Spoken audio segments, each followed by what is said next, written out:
Selamat pagi, selamat siang, selamat sore, dan selamat malam dimanapun kalian berada. Assalamualaikum warahmatullahi wabarakatuh. Jadi perkenalkan, kami dari kelompok C3 Pandawa 5. Hari ini kami akan menjelaskan mengenai hasil diskusi kami, hasil kerja kami, dan perencanaan alat yang akan kami buat untuk di Capstone 2 nanti. Jadi sebelum itu izinkan kami memperkenalkan diri terlebih dahulu. Nama saya Muhammad Ilham Nurkasalam dan saya ditemani oleh 4 teman saya yang di sini sepertinya tidak terlihat. Ada Adam Nabil Khotir, ada Muhammad Fadil Nur Faizi, ada Ahmad Ali dari Surya, dan Hanatan Cameswara Yoga Mahatma.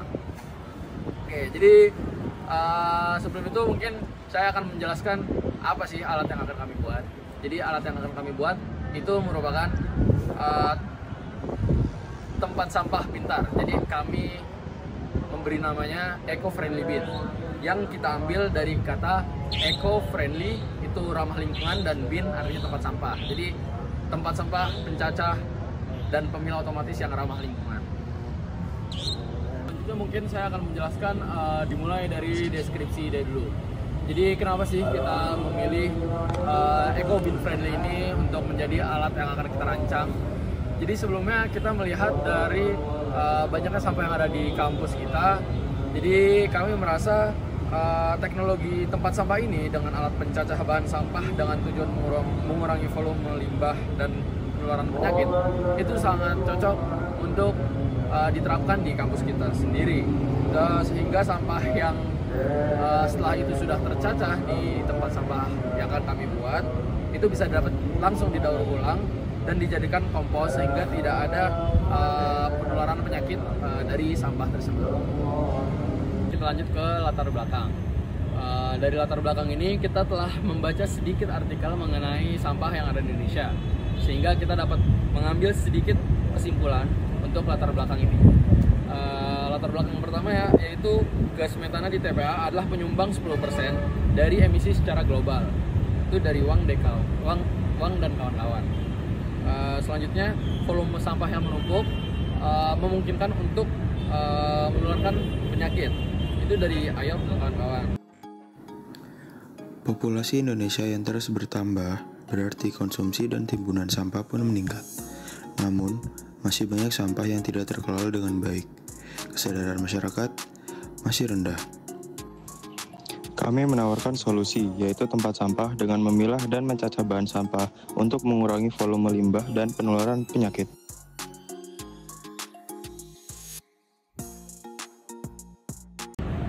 Oke, selanjutnya adalah tujuan.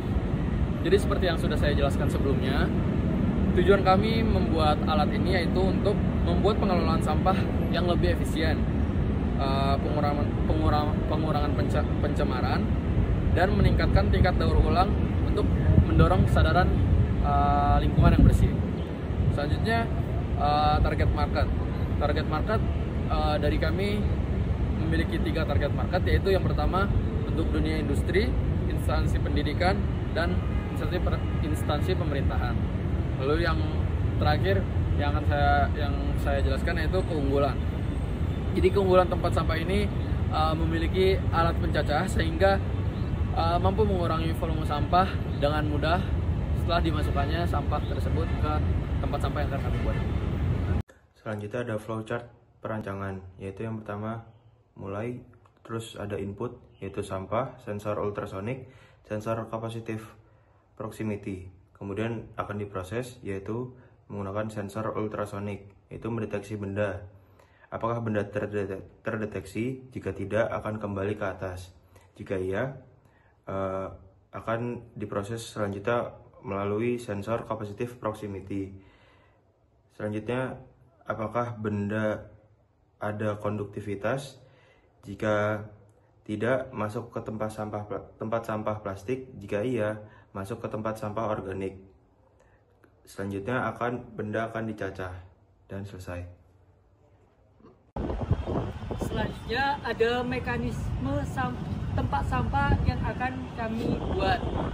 Yang pertama yaitu sampah tersebut akan diletakkan di atas sensor. Sensor tersebut akan mendeteksi jenis sampah organik atau sampah anorganik. Apabila sudah terdeteksi oleh sensor, maka tutup dari tempat sampah akan membuka sesuai jenis sampah tersebut. Misalkan apabila sampah daun organik, maka tabung tempat sampah organik saja yang akan terbuka. Apabila salah satu tabung tersebut sudah penuh dan penuhnya tersebut akan dideteksi oleh sensor ultrasonik, akan dilanjutkan ke proses selanjutnya, yaitu proses pencacahan. Untuk sampah anorganik akan dicacah menjadi plastik yang lebih kecil atau cacahan plastik, dan hasil tersebut akan keluar di bagian tabung bawah. Dan untuk organik akan menjadi pupuk kompos. Oke, dari perhitungan yang sudah dilakukan, kita menentukan untuk pisau kita menggunakan material ASTM A36 yang merupakan baja karbon rendah dengan kekuatan luluh minimum sama dengan 250 MPa, kekuatan tarik 400 sampai 550 MPa, kemudian modulus elastisitasnya 200 GPa, kemudian kekerasan itu Brinell 119 sampai 159. Nah, informasi ini digunakan untuk memverifikasi apakah tegangan akibat gaya potong masih berada pada batas aman material dari pisaunya. Oke, kemudian kita melakukan contoh perhitungan. Di situ menunjukkan bahwa gaya potong FC sama dengan 188,851 Newton. Kecepatan potongnya sama dengan 0,09 meter per menit. Kemudian putaran pisaunya sama dengan 1006 RPM dengan torsi sama dengan 6,53 Newton meter. Kemudian untuk dayanya sendiri didapatkan 688 watt. Kemudian dilakukan verifikasi kekuatan material terhadap gaya maksimum. Didapatkan tegangan maksimumnya itu T sama dengan F per A sama dengan 3,827 dikali 10 pangkat 4 PA. Dengan allowable stress material A36 itu 2,5 dikali 10 pangkat 8 dibagi 1,2 sama dengan 2,08 dikali 10 pangkat 8 PA. Karena nilai tegangan aktualnya jauh di bawah tegangan dari yang diizinkan, maka desain aman untuk digunakan. Nah, untuk faktor safety, kami memiliki 3 faktor safety. Yaitu yang pertama adalah jenis beban dan kondisi operasi. Maksudnya adalah jika beban yang dikenakan sudah diketahui secara pasti, mesin crusher umumnya bekerja dalam kondisi beban statis atau semi statis dan beban dapat diperkirakan. Yang kedua, kualitas material dan proses produksi. Jika material yang kami gunakan yaitu ASMT A36 dan proses manufakturnya terkelola dengan baik, ASMT A36 adalah baja karbon struktural yang umum digunakan. Yang ketiga, ada tujuan, analisis atau perancangan awal, yaitu dalam praktek ini nilai ini akan kita sesuaikan lebih tinggi pada tahap akhir desain, apalagi untuk mesin yang berproses terus menerus, karena di mesin kita ini kan berputar terus menerus gitu. Selanjutnya ada bisnis model. Nah, kami mempunyai beberapa bisnis model, yaitu yang pertama key partner. Jadi key partner yang kami sasar itu adalah birokrasi, sponsorship, sama dana pribadi.